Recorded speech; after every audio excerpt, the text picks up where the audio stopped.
Subscribe to our channel by clicking the subscribe button. Click the bell button and enjoy the latest uploads from our channel. नमस्कार दोस्तों, my self doctor आनंद, आप सभी का बहुत बहुत स्वागत है हमारे इस नए वीडियो में। दोस्तों, सीमन एनालिसिस टेस्ट यानी कि मेल में होने वाला एक सबसे इम्पॉर्टेंट टेस्ट जिसको मैं बात कर रहा हूँ, जिसके बारे में इस वीडियो में हम बात करेंगे। तो सीमन एनालिसिस टेस्ट क्या होता है, इससे हम क्या पता लगाते हैं, और इस वीडियो में हम आखिरी में बात करेंगे कि सीमन एनालिसिस की जो रिपोर्ट होती है उसको आप किस तरीके से पढ़ सकते हैं, और जो सबसे ज़्यादा टेस्ट मेल में होते हैं उससे हम क्या लाभ या क्या फ़ायदा पा सकते हैं। तो चलिए इस वीडियो को शुरू करते हैं।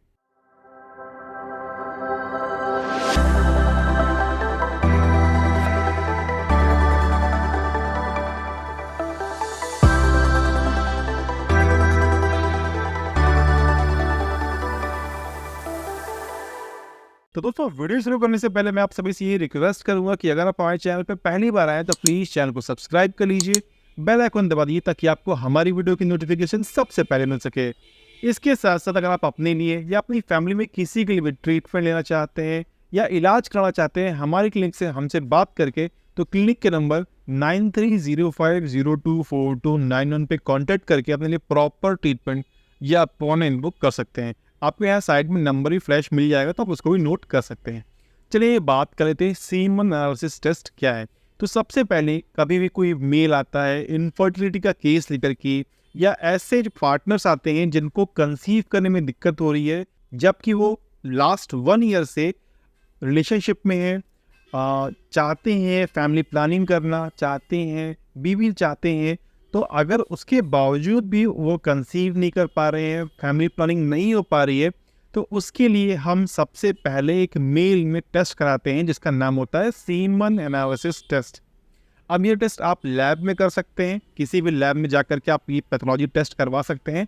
और इसमें होता क्या है कि मेल का अननेचुरल तरीके से सीमन निकाल करके इसको हम टेस्ट करते हैं लैब में, तो उसकी रिपोर्ट से हम पता लगा सकते हैं कि मेल के अंदर कोई प्रॉब्लम है या नहीं। अब सबसे पहले बात आती है कि सीमन एनालिसिस टेस्ट हम कब करवाते हैं। जैसे मैंने बताया कि अगर आप 1 ईयर से रिलेशनशिप में हैं और उसके बावजूद फैमिली प्लानिंग नहीं कर पा रहे हैं, तो यहाँ पर सबसे पहला जो टेस्ट होगा आप उसको करवा सकते हैं। सेकेंडली, ऐसे बहुत सारे मेल होते हैं जिनको इनसिक्योरिटी फील होती है मैरिज से पहले, रिलेशनशिप में आने से पहले, वो भी इस टेस्ट को करवा सकते हैं ताकि वो आगे अपना फ्यूचर प्लान कर सकें। थर्ड, बहुत सारे लोग को फर्स्ट बेबी हो जाता है और उसके बाद उनको सेकंड जब चांस लेते हैं वो कि सेकंड बार हमें कंसीव करना है, फैमिली प्लानिंग नहीं है, या सेकंड बच्चा चाहिए यानी कि दूसरा बच्चा चाहिए, और उसके बाद उन्हें वो सेकंड टाइम कंसीव नहीं कर पा रहे हैं, तो वो भी एक बार वो टेस्ट करा सकते हैं ताकि पता चल सके कि उनकी कोई बैड हैबिट की वजह से या लाइफस्टाइल डिसऑर्डर जैसे कि ओबेसिटी, डायबिटीज़ की वजह से या हाइपरटेंशन की वजह से ऐसे तो नहीं कुछ ऐसी गड़बड़ी आ गई हो बॉडी के अंदर जिससे उन्हें सीमेन में कोई दिक्कत आ चुकी हो, आपके स्पर्म में कोई दिक्कत आ चुकी हो जिसकी वजह से वो कंसीव नहीं कर पा रहे हो। अब हम बात करते हैं कि हम उसको टेस्ट में देखते क्या है। सबसे पहले जब भी हम सीमन एनालिसिस टेस्ट करवाते हैं तो सबसे पहले हम देखते हैं कि सीमन कितना निकला। ठीक है, जब भी इजैकुलेशन होता है तो हम देखते हैं उसकी मात्रा कितनी है, कितनी मात्रा सीमन की है। सेकेंड, स्पर्म की मात्रा कितनी है, यानी कि स्पर्म काउंट कितने हैं, कितने स्पर्म मोटाइल हैं यानी कि कितने स्पर्म हिल डुल रहे हैं जिनमें जीवन है, कितने स्पर्म लाइव है, कितने स्पर्म जिंदे हैं। देखिए, एक तो पता चलता है कि कौन हिल डुल रहे हैं यानी कि किन में थोड़ी बहुत हिलने की क्षमता है। दूसरा देखता है कि कौन कौन जीवित है, कौन कौन जीवित नहीं है। फोर्थ पॉइंट की बात करूँ तो हम ये देखते हैं कि सीमन का पीएच कितना है। काफ़ी बार ये होता है कि सब कुछ ठीक है, काउंट ठीक है, क्वालिटी ठीक है, बट सीमन का पीएच ही खराब रहता है जिसकी वजह से स्पर्म्स किल हो जाते हैं, मर जाते हैं। नेक्स्ट पॉइंट की बात करूँ तो हम ये भी देखते हैं कि सीमन की क्वालिटी कैसी है। क्वालिटी मतलब जैसे मैंने बताया अलाइव है, चल रहे हैं, जिंदा हैं, ठीक है। फिर हम देखते हो क्या हेल्दी हैं, उनकी क्वालिटी कैसी है। कभी कभी कैसा होता है कि जो स्पर्म्स होते हैं उनके हेड, उनकी बॉडी और उनकी टेल किसी भी पार्ट में अगर थोड़ी बहुत डिफॉर्मिटी हो जाती है तो वो फीमेल ऑर्गन में जाकर यानी कि फीमेल के पास अंदर जा कर के वो फर्टिलाइजेशन नहीं कर पाते, जिसकी वजह से भी हम ये देख सकते हैं कि मेल में इनफर्टिलिटी के केस आ जाता है। अब हम कैसे जाने कि हमारी रिपोर्ट ठीक है कि नहीं।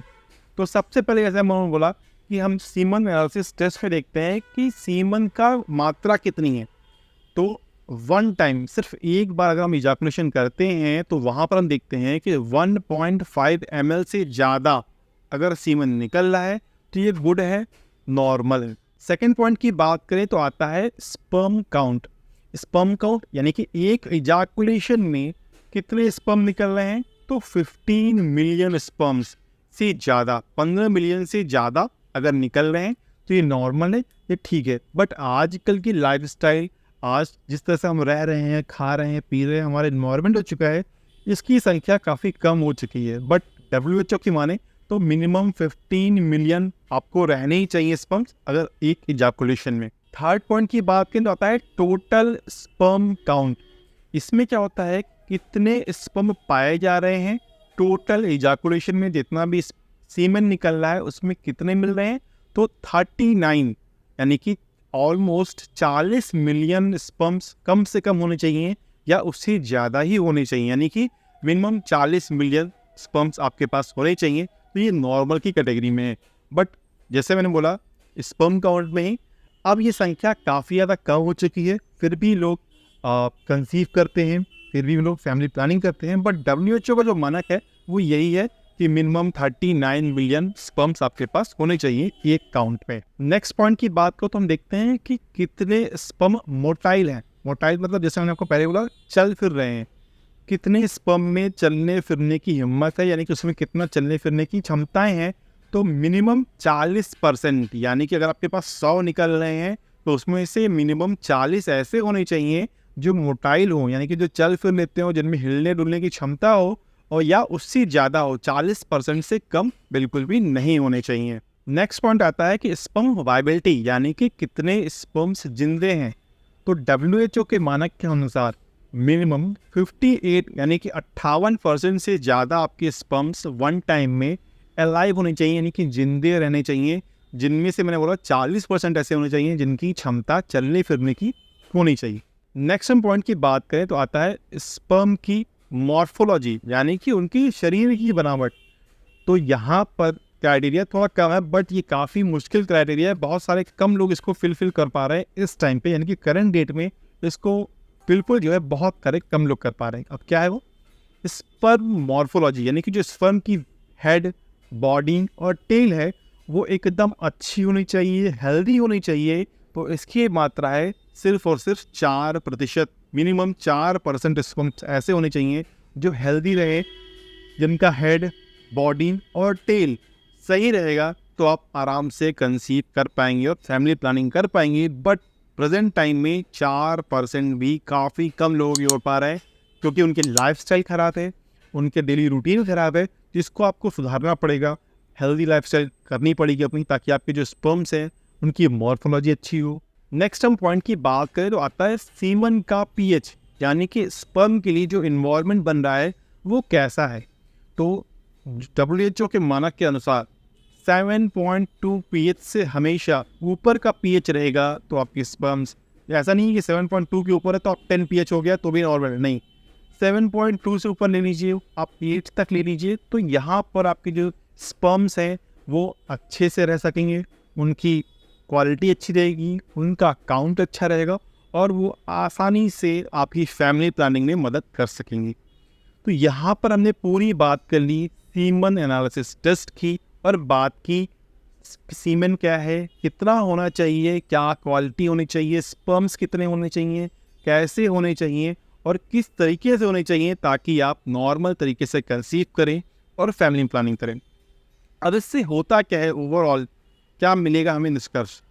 जब ये रिपोर्ट लेके कोई पेशेंट आता है या आप भी करा रहे हो और आपकी ये रिपोर्ट सारे मानक ठीक है, तो आपको डरने की ज़रूरत नहीं है, आपको परेशान होने की ज़रूरत नहीं है, आप हेल्दी हैं, ठीक है। अब या तो आप अपने पार्टनर का चेकअप कराइए, या अगर आपके पार्टनर की भी रिपोर्ट पूरी तरीके से ठीक है तो सिर्फ इसका मतलब है कि आपकी टाइमिंग ख़राब है। टाइमिंग का मतलब जो कैलेंडर होता है फीमेल का, आपको सिर्फ उस कैलेंडर में फिट बैठना है और आप आसानी से फैमिली प्लानिंग कर सकते हैं, यानी कि आप कंसीव कर पाएंगे। उम्मीद करता हूँ कि आपको ये वीडियो पसंद आया होगा। वीडियो पसंद आया है तो प्लीज़ वीडियो को लाइक करिएगा, शेयर करिए अपने पार्टनर के साथ और अपने उन दोस्तों के साथ जिनको ये प्रॉब्लम हो सकती है, या जिनको ये प्रॉब्लम हो रही है और वो डिस्कस नहीं कर पा रहे हैं किसी और से, क्योंकि एक थोड़ी सी प्राइवेट चीज़ें हैं, तो वो इस वीडियो के माध्यम से अपनी रिपोर्ट खुद करा सकते हैं और आसानी से अपनी प्रॉब्लम देख सकते हैं। और अगर कोई दिक्कत है तो आप हमसे कांटेक्ट करके अपना प्रॉपर ट्रीटमेंट और इलाज भी करा सकते हैं। साथ ही साथ टेस्टोस्टेरोन कैसे बढ़े, सीमन का आप कैसे हेल्दी रह सकते हैं और स्पर्म काउंट कैसे बढ़ाएं मेडिसिन से प्लस फूड से, इसके बारे में मैंने ऑलरेडी वीडियो बनाई है, जिसको आप आई बटन पर जाकर के देख सकते हैं। आपको वीडियो मिल जाएगी और आप आसानी से उन वीडियो को देख के आपकी हेल्प भी हो जाएगी। उम्मीद करता हूँ कि वीडियो पसंद आई होगी। पसंद आई हो तो प्लीज़ वीडियो को लाइक करिएगा।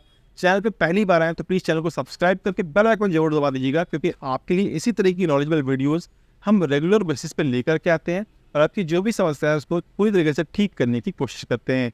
तो मैं डॉक्टर आनंद मिलता हूँ आपसे इसी तरीके की अगली वीडियो में। तब तक के लिए नमस्कार, जय हिंद, जय भारत।